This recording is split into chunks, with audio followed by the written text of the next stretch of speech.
Hey everyone, I'm Melanie from Streamline Legal, where we help law firms get the most out of their practice management software.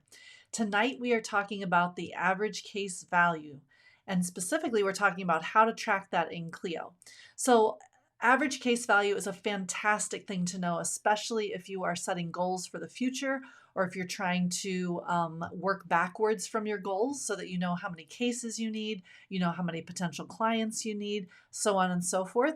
And so average case value can be very, very valuable information. However, it can be a little tricky to pull out of Clio by default. And so I wanted to give you some tips for how you can make this information much easier to get out of Clio for the future.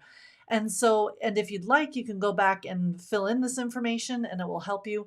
But moving forward, this is how I'd like you to go ahead and track that, and it will make your life so much easier. So let's head on over to the Clio screen and I'll show you exactly what I'm talking about. If we come over here to our Clio screen, we can see that we're looking at our open cases as we typically do. But in this case, it's much easier to get the average case value off of closed cases, right? Because these are cases that have already been closed. We can see exactly how much we were able to collect on those, or how much we were charging, I should say, on those. And so I'm going to really today focus my attention on the closed cases. Now, you may be wondering, doesn't Clio already have a report for this or something? There are reports, of course, in the report section, and specifically if we look at the revenue reports that Clio provides, they do have some nice revenue reports. However, unfortunately, the revenue report in Clio that's built in will not allow you to filter or sort the cases by whether or not they're opened or closed. And so that can be really tricky because obviously if we're just looking for closed cases to get that information from, then that's not going to show up on this report on the screen, or even if I export the report, it won't show up there either. So then we have to build some type of pivot table or something like that in Excel to get that information out of other exports in Clio. And in my opinion, that's just much harder than it needs to be.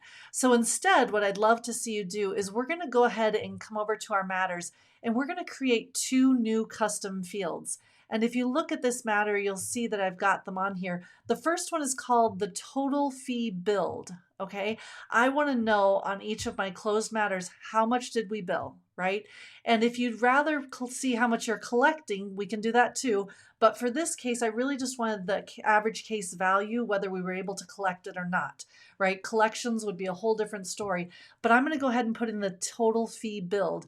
Now, this is a field that I'm going to fill out in my file closing process. So when I close my file, I'm going to come over to the Bills tab. I'm going to see the total amount that we billed, and I'm going to fill in this custom field right here.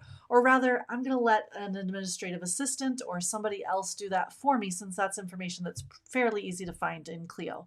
And then the second thing I'm going to do is, of course, I want to make sure that my practice areas are always filled out when I create a new matter. But in addition to that, I'm going to actually pull up another field called family services or estate planning services, or have a list for each practice area of the actual services that we provide. So for example, this one is a custody matter, so I did go ahead and put in custody.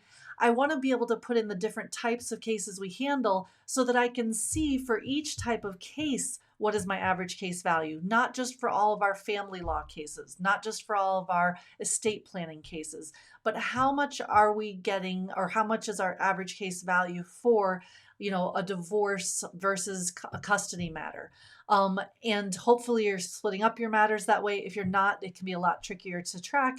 But for example, in estate planning, maybe I want to separate my my wills for a single person versus wills for a married couple, versus trust for a single person versus trust for a married couple. So those are the kind of things I want to put in this additional custom field. So for each practice area, I'm going to put a different type of service. And that's going to help me break down my average case value even more detailed than just saying my average case value for family law is this. Because as we all know, within each practice area, there are a lot of different services that can range a fair amount in value. So once I've got those two new custom fields in here, now I can keep track of that. So for example, again, every time I close a case, I'm going to add in that total fee billed. And then every time I open a case, I'm going to add in not only the practice area, but now the service type, right, for each practice area. So now that I've started collecting all of that information, now I can head over to my Matters tab. And of course, again, I'm only looking at the closed matters so I can get that really great data.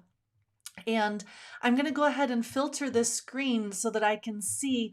I'm really honestly just concerned about cases. For this example, I'm going to be concerned about cases that were closed, right? And I'm going to say after the first of last month, right? I just want to look at the last month and a half or so. So I'm going to go back to September 1st, and any case that was closed after September 1st, that's what I want to filter for. Okay, so now it's brought up 19 cases for me. And I'm going to add some additional columns that I want to see here. So for example, I want to see that the custom field that we just talked about, the total fee billed, I want to see that. And then for my family law cases, I want to see my family law services, right? I also, by the way, broke down my estate planning services. So I'm going to want to put those in. So I'm going to update these columns so I can see all that stuff. And so you'll see now it's pushed them way over here. Maybe I want to drag them over so that I can see them a little bit better. But now what I've got is I've got my total fee billed for each one of these cases. Plus, if it was a family law case, now I know what type of case it was, what service we were providing. And I also know my practice area, of course, as well. So this is really, really nice because this is a lot easier to just export this, add up my fees in this column right here, and now I can start looking at some real numbers, right?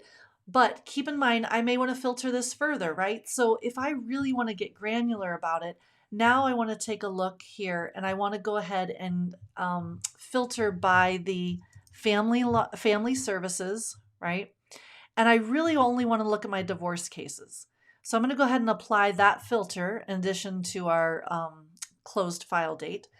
And now I've got a list of just my divorce cases and the total fees that were billed on those cases. So now I can go ahead and export this list, simply add up this total fee billed column, divide it by 4 because I've got 4 cases here in my sample, and now I've got my average case value. And that is a much easier way to track the average case value in Clio. So I would highly recommend, again, the steps are super easy. We just need to add a total fee billed custom field to all of our matters. And then if we want to get really granular, we need to create a custom field for each practice area that lists out the different services we provide so I can break it down even further. Again, the total fees billed are going to be entered at the end when we're closing the matter. The services are going to be opened at the beginning when we're putting in the practice area. And then we'll be able to get this data very easily out of Clio. So maybe we want to go ahead and look at this once a month. Maybe we want to pull this data out even more frequently. But we do want to be closing our files regularly so we can get this data very quickly once the case has closed. And so again, once I've filtered for the types of cases I'm really looking for, I can export this and I can go ahead and do the math to divide it by the actual number of cases. So again, it's a simple export right here to a CSV. It'll show me just the columns that I've created on this form. And when I click export, it's going to give me that CSV where I can just add up that one column and divide it by the number of cases, in this case 4, to get my average case value. So I hope that's helpful. I hope this makes your lives a lot easier, and I hope you'll be able to use these numbers to plan and to start strategizing for your next year and your future growth. Thanks so much for joining me. Have a great evening.